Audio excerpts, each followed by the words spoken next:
The General Hospital spoilers for Tuesday, June 24th, suggest that Michael Corinthos will warn Willow Tate not to pursue a marriage with Drew Kane. If Willow marries, Michael intends to keep the children away from her forever. Despite Michael's outraged pledge, Willow will claim that he no longer runs the show. Willow believes in Drew and his marriage approach, therefore she will insist Michael does not get his way this time. Meanwhile, Carly Spencer will consider Nina Reeves' proposition. Nina believes that if Carly can persuade Michael to grant Willow visitation now, they will be able to put the brakes on the Drew wedding. Although Nina will see this as the first step in ending Willow and Drew's relationship, her plan may fail now that Willow has riled Michael up again. Carly will finally make a plea to Michael, but it's unlikely to change anything.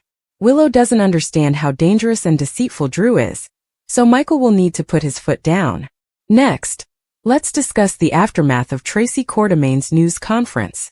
Tracy couldn't bring herself to lie and portray Drew as a genuine Quartermain, so she blasted him on television instead. Drew is going to be furious now that Tracy has caused complete chaos. Brooke Lynn Quartermain will undoubtedly chastise her grandmother, but Tracy will feel satisfied that she done what was necessary. Trina Robinson will foresee disaster now that Curtis Ashford is attempting to locate Jacinda and bribe her to contest Drew's innocence. Despite Trina's concerns about the implications for Curtis and Portia Robinson, her father assures her that everything will work out. Portia will get an earful now that she has set up a showdown at the Metro Court pool. Jordan Ashford will make it obvious that Portia should focus on healing her own marriage rather than Curtis' ex's. While Jordan yells at Portia, Drew will continue to fume over Tracy's press conference surprise. Drew will receive updates on some unexpected inside information when he is angry.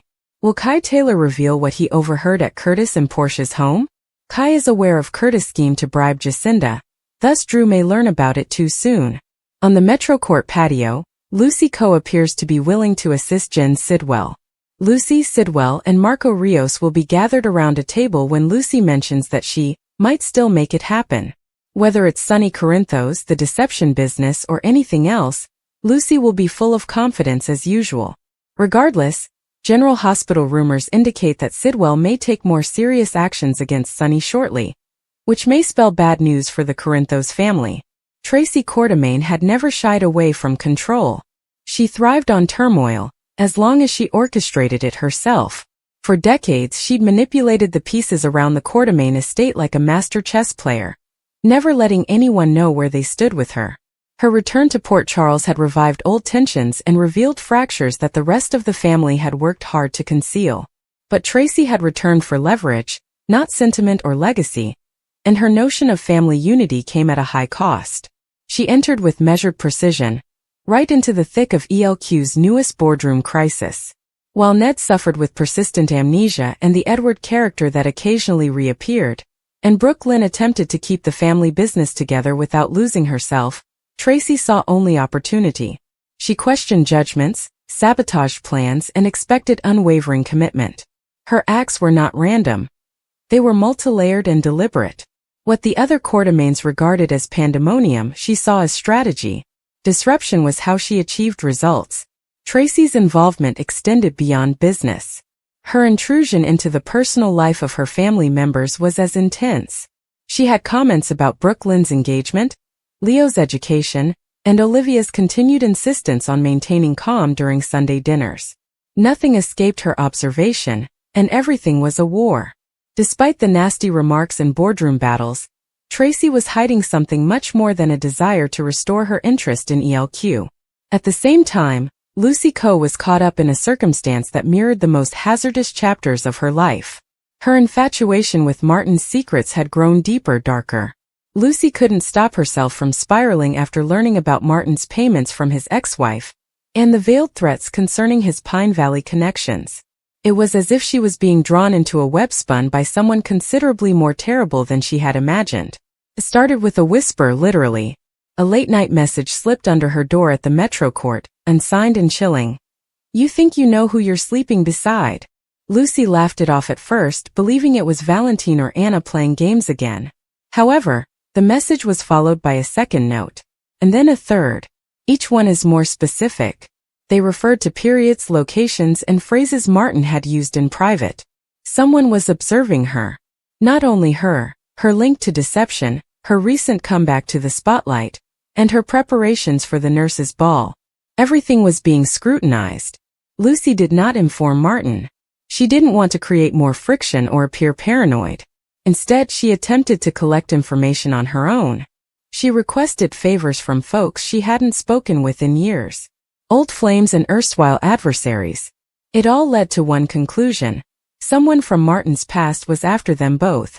And if Lucy didn't play her cards well, everything she had fought so hard to restore may come tumbling down again. Nonetheless, Lucy could not resist the thrill of danger. Something about dancing near the fire made her feel alive. So when the mystery messages proposed a meeting, without phones and no questions asked, she attended.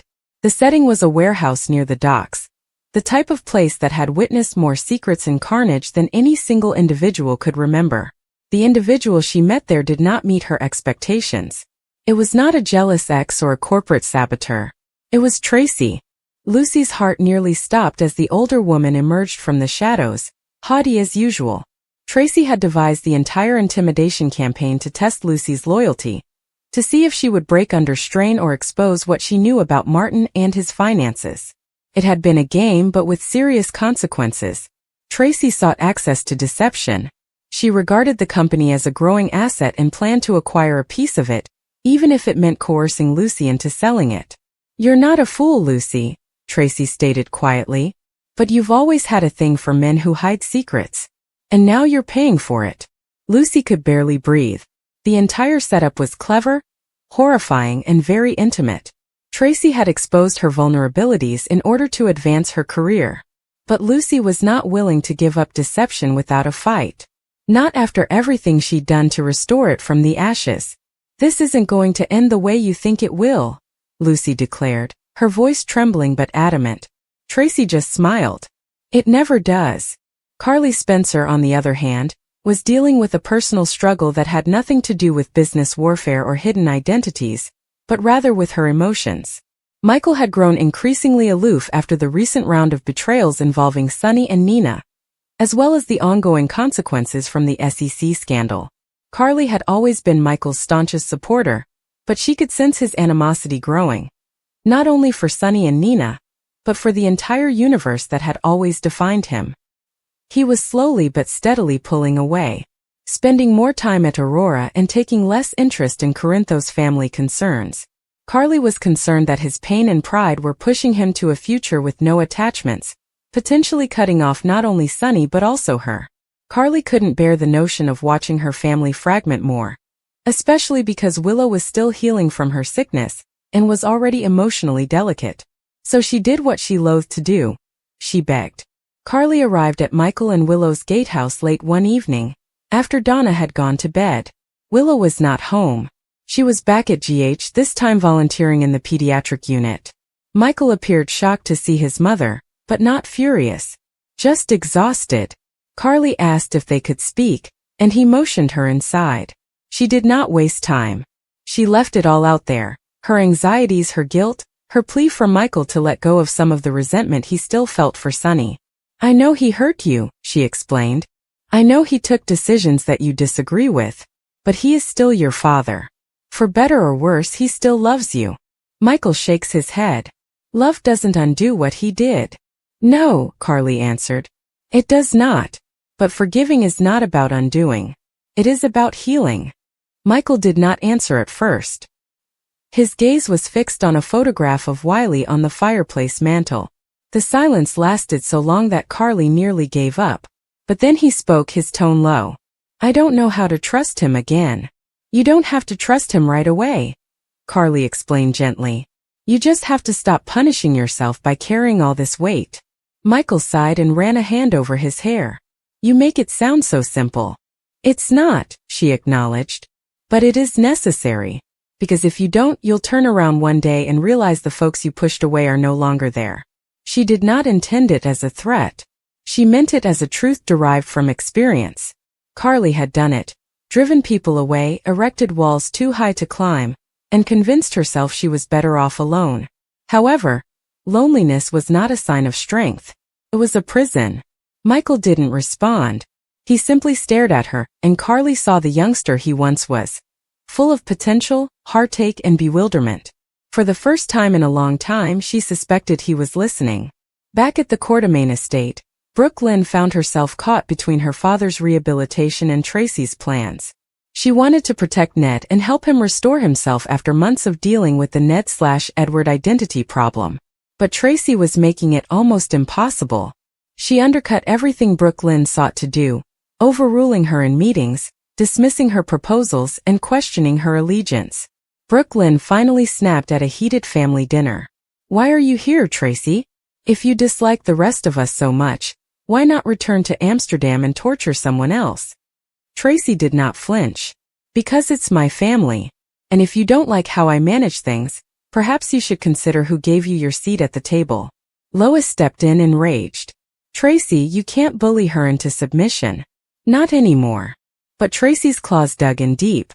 She had proof of Brooke Lynn's previous interactions with Link Brown, which she threatened to reveal to the press if Brooke Lynn didn't support her next business move. A hostile acquisition of a long-dormant subsidiary of ELQ. Even Lois was shaken. "Would you honestly throw your own grandchild under the bus to gain power?" Tracy's expression softened for a second. "I am not trying to injure her. I'm trying to teach her how to survive." Tracy didn't seem to care that the family was breaking from inside. Maybe she cared too much. It was always difficult to tell with her. As anarchy spread within the Quartermain, Corinthos, and Deception families, one common thread remained: control. Whether it was Tracy's iron grip on power, Lucy's desperate endeavor to preserve what she'd built, or Carly's emotional struggle to keep her kid from hardening beyond repair, each woman fought for something intangible: connection, legacy, tranquility. And none of them were prepared to give up quickly. But Port Charles had a way of reminding everyone that power is transitory, that no matter how meticulously you planned, life will still find a way to surprise you. Whether it was a long-lost secret, a returned enemy, or an unexpected act of forgiveness, the earth beneath them was always shaken. Tracy received a call that evening in the Metro Court's shadows. Her look grew darker as she listened. When she hung up, her palm trembled slightly, revealing a rare break in her armor. She proceeded to the bar, poured herself a drink, and said to herself, "It's all beginning again." Whatever storm she thought she was controlling had suddenly taken on a life of its own. And Port Charles will never be the same. According to General Hospital spoilers, one romance in Port Charles is already about to end. Curtis Ashford is having trouble getting past Portia Robinson's most recent round of lying. Of course, all of Drew Kane's drama has put Curtis and Portia under extreme stress. It's easy to see why Curtis has gravitated toward Jordan Ashford as a confidant, and someone with whom he can share memories from brighter times. Unfortunately, Portia's jealous tantrums will not solve anything. Portia is clearly upset over Jordan reconnecting with Curtis, but lashing out will not help her marriage. Portia may have another problem, even if she is unaware of it. Isaiah Gannon has stepped up as Portia's excellent friend, but there's a fine line between love and friendship on soap operas. In the June 23rd episode, Isaiah stumbled into Portia while wearing only a towel, so it appears that the show is attempting to bring them closer together. It makes perfect sense for GH writers to push Isaiah towards Portia, as Curtis is perhaps falling for ex-wife Jordan again. Since Isaiah briefly dated Jordan, this is developing into a huge romantic tangle. With Portia and Curtis both getting closer to other love interests, we could have two cheats racing to completely wreck this marriage. It may well come down to who hits the sheets first. Will Portia slip into bed with Isaiah, putting the final nail in her marriage coffin? Will Curtis sizzle with Jordan first and then snap the last thread of his union? It may not matter at all because Curtis is concerned that his relationship with Portia is already over. Nonetheless, many are following this love quartet and speculating on who will commit the first significant betrayal. According to General Hospital spoilers, Portia, Isaiah, Curtis, and Jordan all have some exciting material coming up, so stay tuned for any cheating news that may be on the road. Nina Reeves and Drew Kane were never supposed to be in each other's orbit, not like this. What had begun as polite civility had evolved into fleeting looks, unsaid tension, and now a deadly undertone that neither of them completely comprehended. They had been circling one another like twin hurricanes for months, each shattered in their own way, hiding hatred, pain, and secrets they didn't dare to reveal. Drew had been spinning ever since he realized Michael and Carly had used him as a pawn. All of his sacrifices, including prison time, negotiations, and blind loyalty, had resulted in betrayal. Now free but hollow, he had turned away from those he had previously considered family. Carly attempted to apologize. She tried to contact him, but her words were met with ears that were no longer interested in forgiving. Nina, on the other hand, has been burning her bridges one match at a time. Her marriage to Sonny Corinthos was going a slow and painful death. Sonny was suddenly colder and distant. The trust had disappeared. Her lies concerning the SEC tip-off, as well as her manipulation of Willow and Michael's family, all contributed to the formation of a wall between them. Sonny may not have walked out yet, but the man who had fought for her had vanished behind a wall of skepticism and sorrow. They were two wounded souls on the verge of disaster, taking refuge in inappropriate discussions and lingering smiles. Drew had not intended to confide in Nina. It happened one late afternoon at the Metro Court, when he saw her at the bar. He was nursing a bourbon, and she was sipping a glass of wine alone, a few documents laid out in front of her as she attempted to concentrate on crimson deadlines. They exchanged light remarks, but their eyes lingered, possibly for too long, and the quiet between them felt heavier than the words they spoke. She mentioned how the people they trusted always ended up ruining us. He agreed. When she asked if he'd ever felt like his entire existence had been built on lies, Drew merely nodded, still unable to reconcile the man he was with the man everyone expected him to be. That was all it required. The dam cracked.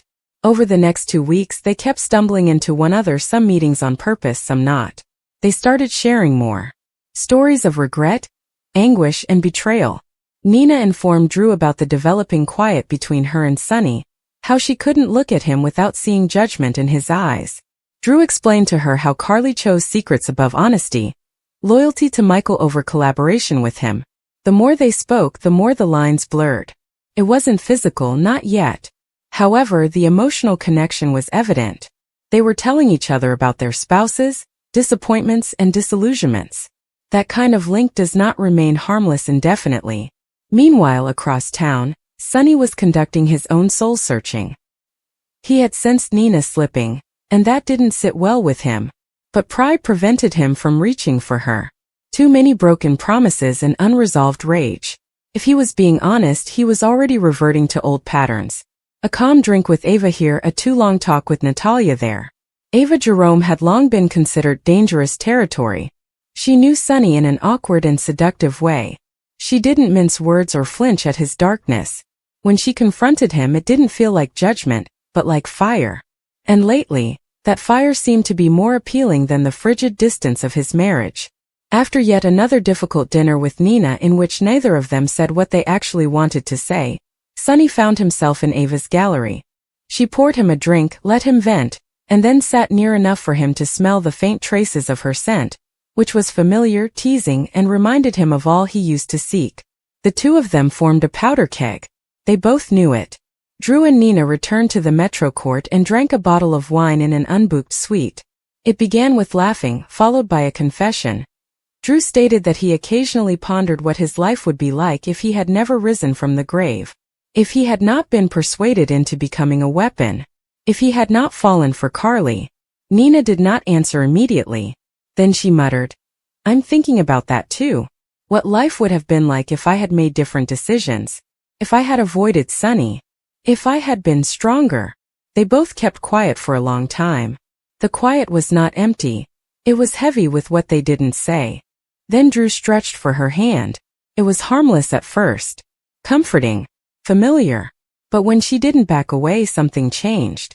They looked at each other, frozen in a state of uncertainty, and the gravity between them increased. It would have been quite easy to lean in, to forget everything, relationships, guilt, the past, and indulge in something reckless. However, they didn't. Not that night. They separated with an overly long hug and eyes filled with restrained longing. However, the line had been crossed. Perhaps not with their bodies, but definitely with their hearts. At the same moment, Sonny and Ava were dancing nearer to the edge. Ava understood exactly what she was doing. She never made a move unless it benefited her. But for Sonny, it wasn't simply tactics. There was history. Fire. The type of chemistry that persisted even when it shouldn't. Their late-night discussions became flirty. Their touches remained. One night, after a few drinks and a heated discussion about Nina's betrayal, Sunny leaned in and kissed her. It was slow, cautious, and full of uncertainty, but Ava didn't stop him. She kissed him back. They drew back breathless. Neither one of them spoke. They did not need to. The question was already answered. Sunny departed before things could progress any further, but the harm had been done. He returned home to Nina and couldn't look her in the eyes. She felt something had changed, but she didn't ask. Her own guilt kept her silent. Meanwhile, Drew remained in his apartment, staring at his phone, reading Nina's message which simply stated, "We need to talk." It was only a matter of time until someone made the next move. Carly, unaware to the approaching storm, was preoccupied with her own concerns. She had no idea her world was about to implode. But Jocelyn observed the tension between Drew and Nina. Michael, despite being preoccupied with family problems, began to doubt Sunny's actions, particularly when he observed his father leave Ava's gallery late at night. Jocelyn confronted Drew one afternoon, finding him alone at the Courtemain stables. Her inquiries were incisive, and her tone was protective rather than accusatory. "Do you sleep with Nina?" she asked, arms crossed. Drew got taken off surprise. "No, obviously not. But you're thinking about it," she replied. He did not refute it. That was an adequate response. Meanwhile, Olivia Falconeri cornered Nina at the Metro Court. Rumors circulated that Nina and Drew were spending time together. Olivia, who was deeply loyal to Carly, had no patience for games. "You better be careful," she said. "Because if you blow up your marriage and wreck Drew in the process, there won't be a single person left in this town willing to defend you." Nina did not answer because she lacked a defense. She and Drew met again that evening, but this time in the suite. But suddenly, the restraint they had once relied on had worn thin. They kissed. It was slow, cautious, and almost compassionate, as if they were apologizing through their mouths for all they were going to destroy. Then it occurred. The line was destroyed. Sheets are twisted. Clothes fall on the floor. Guilt was brushed aside in favor of an urgent need. They didn't say anything afterward. Just lay in the silence, eyes fixed on the ceiling, unsure whether they had made a terrible mistake or taken the first step toward what they secretly desired. Meanwhile, Sunny paused outside Ava's door, deciding whether to knock. Inside, Ava was pacing.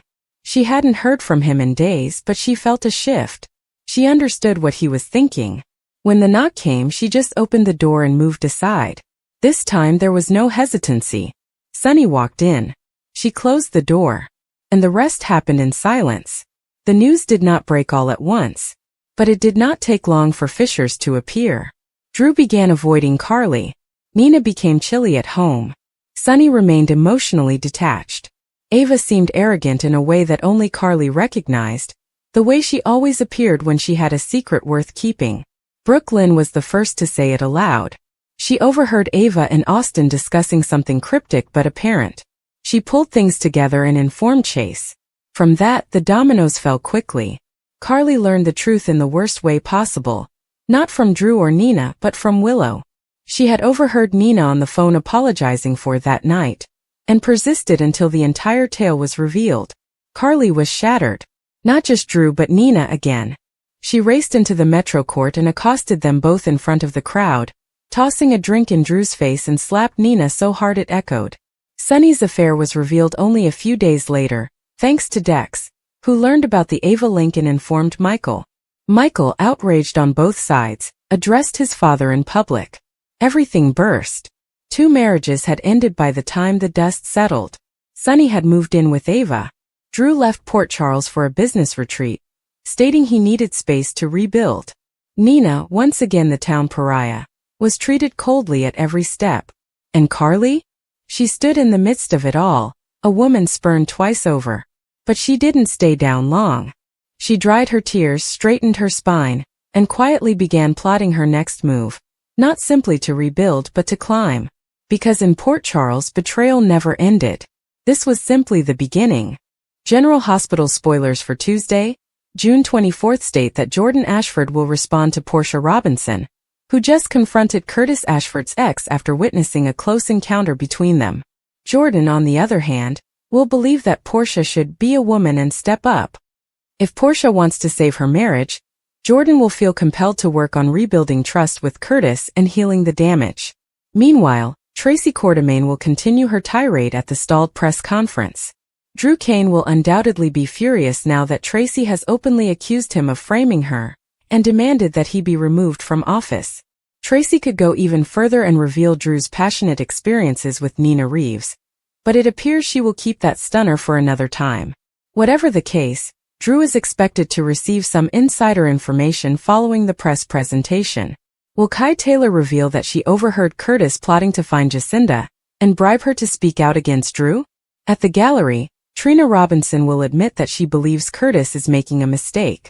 Although Trina understands Curtis' desire to eliminate Drew, she is concerned that the Jacinda scheme would fail miserably. Despite Curtis' reassurance, Trina will still have many anxieties. Lucy Coe will next meet with Jen Sidwell and Marco Rios, so expect her to hint at something she can still accomplish. Nina Reeves will resume her uncomfortable chat with Carly Spencer. Nina believes that the only way to stop Drew and Willow Tate's wedding is for Carly to persuade Michael Corinthos to reach an agreement with the children as soon as possible. That will be the beginning of the end of their relationship, Nina says in Tuesday's JH preview video. Nina appears to be hoping that if Willow puts the wedding on hold and makes a deal with Michael, her romance with Drew would begin to unravel. Unfortunately, Willow just revealed her Drew marriage intentions to Michael, who is preparing to strike back. Michael will make it plain that if Willow goes ahead with the wedding, she will never see Wiley or Amelia Corinthos again. Willow will stand up to Michael because Drew and their new strategy have given her confidence. I know you're used to getting your way, but not this time, Willow cautions Michael in Tuesday's peak clip.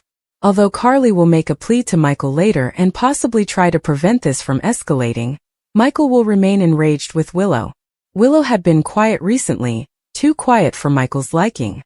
Their home, which had once been filled with gentle conversation and the continual sound of children's laughter, now resonated with a subtle tension that had crept in unexpectedly.